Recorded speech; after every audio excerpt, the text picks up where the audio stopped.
In this video we're going to be having an honest conversation about these, the Saucony Endorphin Elite. What is up everybody and welcome to 40 Runs. Now like I said at the open, I want to have an honest conversation about these, the Endorphin Elite. There's been a lot of discussion around the price and about the shoe and all that kind of stuff. So let's break it down how we're going to work in this video. At the front end, we're going to talk about the price. We're going to get that out of the way. We're also going to talk about what I think is the better shoe to own. I'll come on to that in a minute, bear with me. And then we're going to talk about how I found the Elite and my sort of hopes for it going forward. Okay, right, so before we do anything, hopefully by now you know I'm a non-elite runner. I'm just an everyday runner who, like probably most of you, struggles with everything, just trying to get better. I'm trying this year again to get better. I'm trying this year to run a 3:45 marathon, and that's the sort of, you know, where I'm at in terms of my aspirations and where I am in my running journey. I'm not particularly fast, but I'm not particularly slow. I'm just an everyday runner. Now with that out of the way, we need to do one disclaimer before we get into the real part of this video. So the guys at Saucony were kind enough to send me the Elite. I didn't pay the £280 myself. The guys from Saucony sent me this shoe, obviously for the purpose of review. I'm not receiving any money. I've not received a script. I've got a sheet, which I'll read some of it to you about the specs and things like that. But, you know, they're not asking me to say certain things about it. So full transparency. Obviously, I'm being compensated because I've received the shoe for free, let's call it. But obviously, I'm then making this review on the back of that, but I wanted to let you know, full transparency as always, on 40 Runs. Right, okay, so price, right? So everyday runner, totally, I think, out of everybody's price range. £280 for a running shoe is ridiculous. It doesn't matter whether it's a Saucony Endorphin Elite, Nike Alpha Fly, or whatever shape or form, Prime X2, $300. It doesn't make any difference. I think, personally, it's my personal opinion, that's too much for a running shoe. I just think it's nonsense, and, you know, with the cost of living crisis and anything like that, I just don't see how anybody can justify spending that money. I, though, do not blame or have a problem with Saucony putting the shoe out at that price, because there is a reason for it, and I'll come on to that in just a second. But straight up at the front end, I 100% agree with everybody who says the £280 is too expensive for this shoe and other elite super shoes that are out there on the market. That is not even coming into question in this video. I agree 100% with all of you that £280 for any running shoe is too much money. And I think while we're concentrating on price and Saucony, and hopefully by now on this channel, you know that I absolutely love Saucony. Why? I think they make very good, high quality products that suit everyday runners. They make a shoe that I think fits all in terms of their range. There's something for everybody in there. Speed 3, Tempest is a fantastic mild stability shoe. They've got some good trail shoes. They've just got everything, great daily trainers as well with the ride and the guide and all that sort of stuff. They just do, I think, without doubt, the best range out there. And that's just my personal opinion. But there is one shoe that I think you need instead of the Elite. And that is this, the Pro. If you are an everyday runner, right, personally, and I'm going to save you a bunch of time, just buy the Pro, okay? The Endorphin Pro from Saucony. I think it's one of the most underrated shoes out there. It's a fantastic shoe, it really is. You could pick this up for under £170 here in the UK. It will do you just fine. It's got a carbon plate, plenty of stack, Power Run PB. It's from the Endorphin line, it's got the speed roll technology. It just feels amazing, right? So we're not going to waste any sort of time comparing the two. I'm telling you now that if you're an everyday runner like me, don't spend £280 unless, and I'll come on to that in a minute, but just really, this is the shoe you need, okay? So if you're looking for half marathon, this is an unbelievable shoe. Toby ran personal best in Amsterdam, Hells Bells ran it in Chicago. This is a phenomenal shoe, and as I said, probably one of the most underrated shoes out there. So don't waste your time. This is where it's at for us everyday runners, okay? Right, clear? Good. Right, I wanted to do that at the front end because I think it's really important that the next part of the video we focus on the awesomeness of the Elite, okay? And I'll come on to that in a bit. Because I think it's clear in everybody's mind that £280 is not justifiable for most people. And I think the Endorphin Pro 3 is a phenomenal shoe. And I think that's a clear, you know, statement to say at the front end. Saucony shoes are fantastic. And yeah, so, okay, you got the message? Right, so now that's out of the way, let's actually talk about the Elite, because I think the Elite as a super shoe is fantastic. Now this is a first impressions, right? Because I'm going to wait until I've done the half marathon, because I'm going to run that pretty hard, and then I'll come back and do the feedback from there, because I think that's the fairest way for me to give a complete view on the shoe, because this shoe for me is a racing shoe. And that's the thing, I think because of the prices of some of the shoes have come down, it's put it into everyday runners' hands. So when the Alpha Fly gets discounted down, me, you, we pick it up. The Vaporfly, me, you pick it up, because it gets discounted down, and then we find ourselves, whether you call us mid-packers, everyday runners, whatever you refer it to, we find ourselves in these super shoes, which is fine. That's great news, because if it helps you in terms of your performance, great. So at some point, I'm guessing the price will come down on here, and a lot more people can pick it up and experience what I've experienced over the last few days. So let's do stats and features real quick, because this is an epic shoe. So this is celebrating 125 years of Saucony. They've worked really hard on this shoe. It's a crazy looking shoe, but I kind of dig it. I know the colour's not for everybody, but I kind of dig it. And it reminds me of the fanfare that the Alpha Fly got when that first came out. So the shoe's legal, street legal. It's 39.5. I think we've got 31 and change in the front. We've got an 8mm drop. We've got a newly designed plate, which I think is interesting. We've got separation at the front end, so it's more loaded up to work with your feet and the way your foot placement is at the front, because this is such a front heavy shoe with the toe spring and the speed roll. You really are landing at the forefoot of your strike.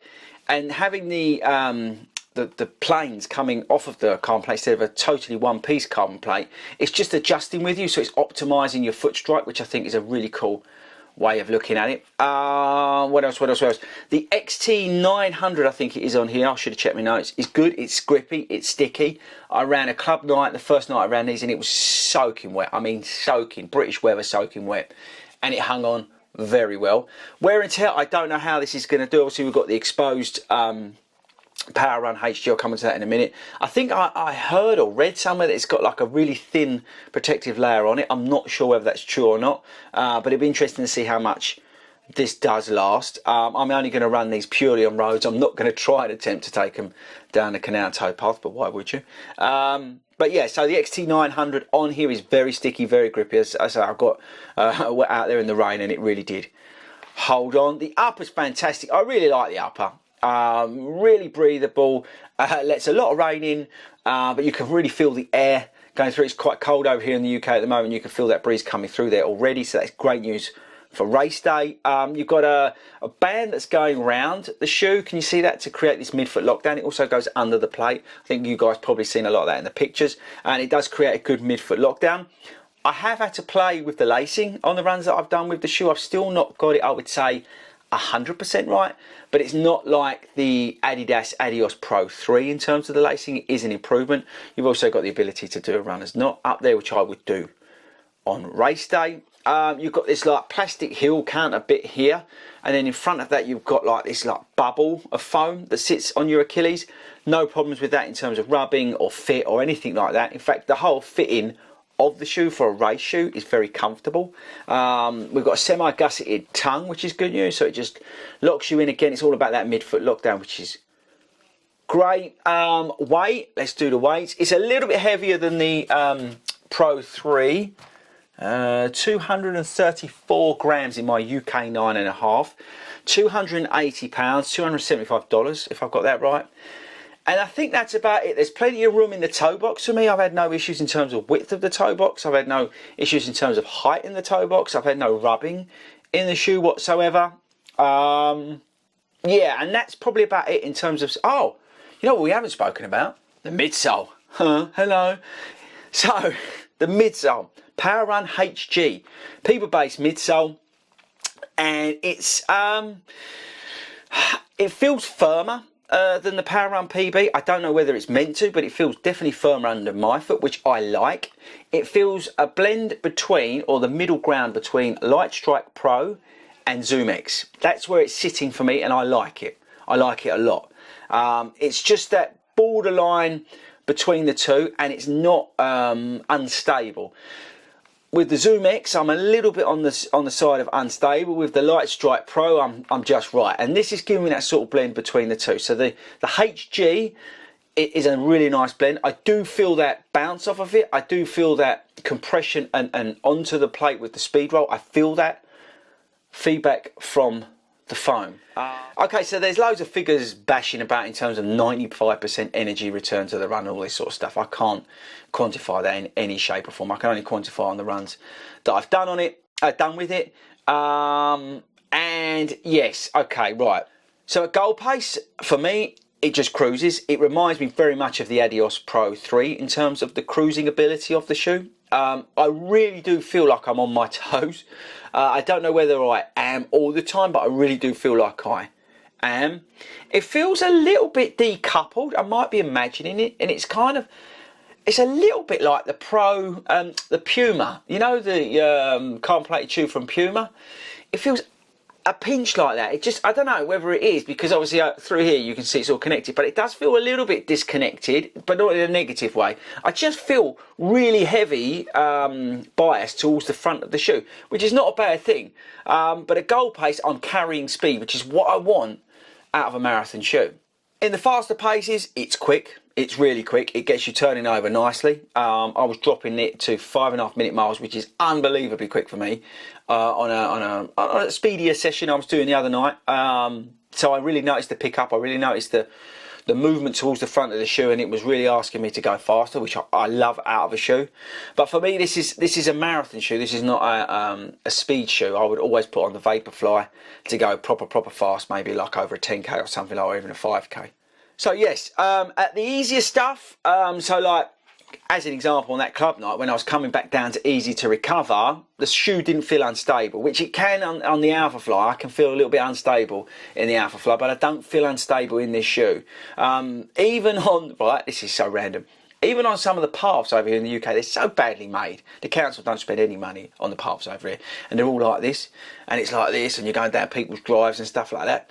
No issues with it in terms of the stability, because that is the problem with the Zoom X. I do collapse with the shoe. I love the Zoom X shoes for race day, but they are a little bit unstable for me, especially my slight pronation issues that I have, and that's one of the reasons why I went to the Adios Pro 3. So overall, first impressions are, I like it. I put the price to one side, and I've told you, you know, to buy the Pro 3. This is a shoe for you guys who are looking to spend that sort of serious cash on a shoe for race day, that, you know, you're going to be chasing a PR, that you're going to be going for it, that you're going to be wanting something underneath you that's going to make you feel confident, make you feel awesome, that you're going to get the most technology you can for your pound or for your dollar.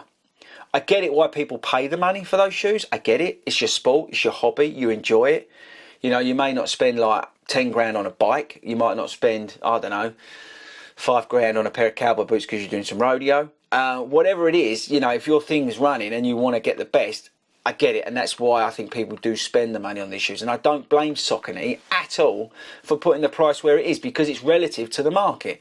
Don't forget what the Alphafly, yes, you can go, oh, we can get the Alphafly discounted, but don't forget what the Alphafly costs, okay? You get, you know, $289 or whatever it is, and the Prime Strung 2 is coming in apparently at $300, right? Yes, it's mad, yes, it's crazy, but you can't blame Saucony for putting the shoe at that price. Okay, that's it. Again, like I said, I really appreciate if you could let me know in the comments when you want to see an update on the shoe. Let me know in the comments. But that's it, guys. Hope that's been useful. I'll catch you later.